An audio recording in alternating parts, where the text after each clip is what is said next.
Company से आप इकरारनामा sign किए थे कि नहीं? आपको कंपनी ने रोजगार दिया है, तो मैं उस कंपनी वाले दलालों को भी बताना चाहता हूँ, पूछना चाहता हूँ कि कभी ईस्ट इंडिया कंपनी भी इंग्लैंड से चल करके आया था बंगाल में, उसने भी किसी को रोजगार दिया था। लेकिन जैसे जैसे कंपनी का शोषण बढ़ता गया, वैसे वैसे क्रांतिकारी जागते गए। और एक दिन ऐसा हुआ कि 1947 में उसे बोरिया बिस्तर लेकर भागना पड़ा। हमने जरूर इकरारनामा लिखा था, लेकिन क्या उसमें लिखा था कि 4-4 क्लास हम करेंगे? क्या हमने लिखा था कि छुट्टी के दिन भी हम जाकर के ट्रेनिंग लेंगे, ट्रेनिंग लेंगे? हमें बार बार असिस्टेंट एग्जाम के नाम पर बुलाया जा रहा है, जेपीसी बुलाया जा रहा है, कभी कहाँ बुलाया जा रहा है, लेकिन आने जाने का 1 रुपया हमें टीए नहीं दिया जाता। 8,000 रुपया हम कितने बार रांची आएंगे? 8,000 रुपये हम कितने बार हम अपने डिस्ट्रिक्ट में जाकर के ट्रेनिंग लेंगे?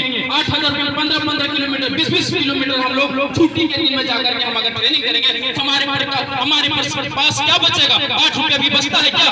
कोई हमारे बंधु 20 किलोमीटर जाके पढ़ा रहे हैं, कोई हमारे बंधु 25 किलोमीटर जाकर पढ़ा रहे हैं, उसके बावजूद भी क्या ये 8,000 रुपये केवल गिनती का?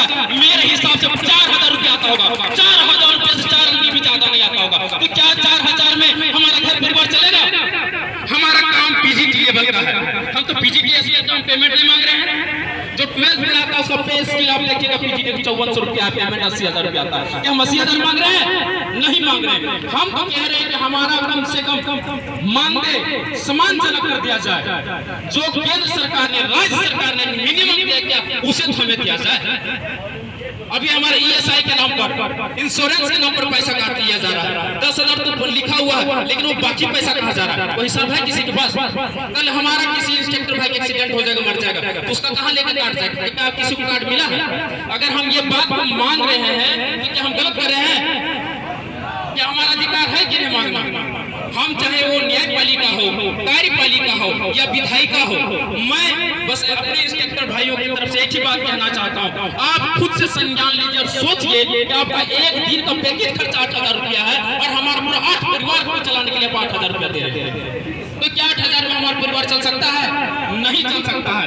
दोस्तों, जो भी यहाँ तक बैठे हैं, मैं उसे बस यही कहना चाहूंगा, आसमां इतनी बुलंदी पे जो इतराता है, आसमां इतनी बुलंदी पे जो इतराता है, भूल जाता है, जमीन पर ही नजर आता है। जिसे गुरूर है हमें झुकाने का, हम उन्हें भी बताएंगे।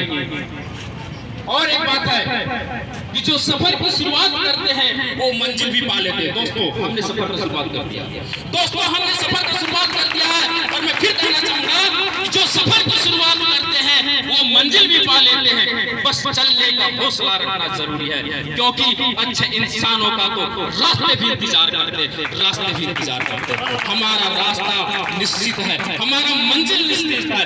दृढ़ संकल्प होकर के, निकोप होकर के, बेटा होकर के हमें बस इसी तरह से चट्टानी एकता को बनाए रखना है। अरे हम तो आज नहीं तो कल निकाले ही जाएंगे। कोई 10 दिन के बाद निकाला जाएगा, कोई 2 महीना के बाद निकाला जाएगा, तो 5 साल के बाद निकाला जाएगा, लेकिन कोई यहाँ रहने के लिए नहीं आया। आपको हम रंगदारी भी नहीं मांग रहे, हम कोई रंगदारी नहीं मांग रहे, ना ही हम कोई खैरात मांग रहे। हम अपना अधिकार, ना हम रंगदारी मांग रहे हैं, ना खैरात मांग रहे हैं, हम अपना अधिकार मांग रहे हैं और हम अपना अधिकार लेकर।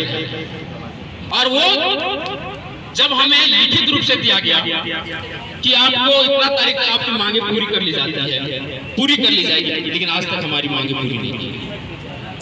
अभी भी कई इंस्ट्रक्टर दोस्तों को लेटर इशू किया जा रहा है ट्रेनिंग के लिए। तो क्या ये हमारे साथ इंसाफ हो रहा है? क्या हमारे जैसे पढ़े लिखे नौयुवाओं का भविष्य के साथ खेल नहीं हो रही है? आप सिटी गोल्ड का, रोल गोल्ड का दाम दीजिए और सोना चाहिएगा, 8,000 रुपया में टीचर खुद अपने बच्चा को नहीं कॉपी कलम ले दे सक रहा है, और 8,000 रुपया में आप चाहिएगा कि जाकर के हमारे बच्चे को पूरा कंप्यूटर में आप टैलेंट बना दीजिए और स्पेस में भेजने के लिए तैयार कर दीजिए, तो हो पाएगा? कभी नहीं हो पाएगा। दोस्तों, हमारी मांग बिल्कुल जायज है। हम लोगों को हौसले के साथ लड़ना है, अनुशासन होकर के लड़ना है और साथ ही साथ कानूनी रूप से भी लड़ना है। हमको उपद्रवी नहीं है, हम अपनी मांगों को रखने के लिए बैठे हैं और हमारी मांगे एक दिन जरूर पूरी होगी। जिस प्रकार से बंगाल में मांगे पूरी कर ली गई है, हम चाहेंगे हमारी झारखंड सरकार भी बंगाल के तर्ज पर हमें भी समायोजन किया जाए और हमें भी अस्थायी कर दिया जाए।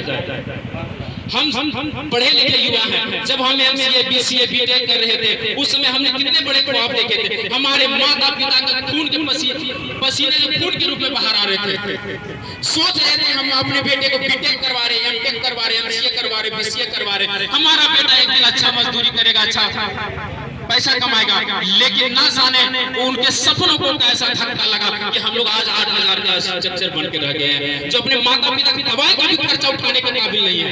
अगर हमारी बूढ़ी माँ बाप बीमार हो जाते हैं, हमें आज इतना रुपया भी मेरे जेब में नहीं रहता, अपने माता पिता को 2 रुपया का हम जो है हॉस्पिटल में जाकर इलाज करवा सके, ऐसी स्थिति है। हम तो टीचर बन गए, लेकिन लोग और कई प्रकार की ऐसी सरकारी सुविधाएं दी जाती है। जब हम फिट फाट होकर के जाते हैं स्कूल, तो लोगों को भी लगता है सर्वे करने वाले क्या करता है, अरे लड़का तो जॉब में है, उसको पुताऊ जॉब में है, उसकी बेटी जॉब में है, इसे BPL हटा दिया जाए, इसे चावल नहीं दिया जाए और हर प्रकार की इसे ना लघु आवास दिया जाए ना प्रधानमंत्री आवास।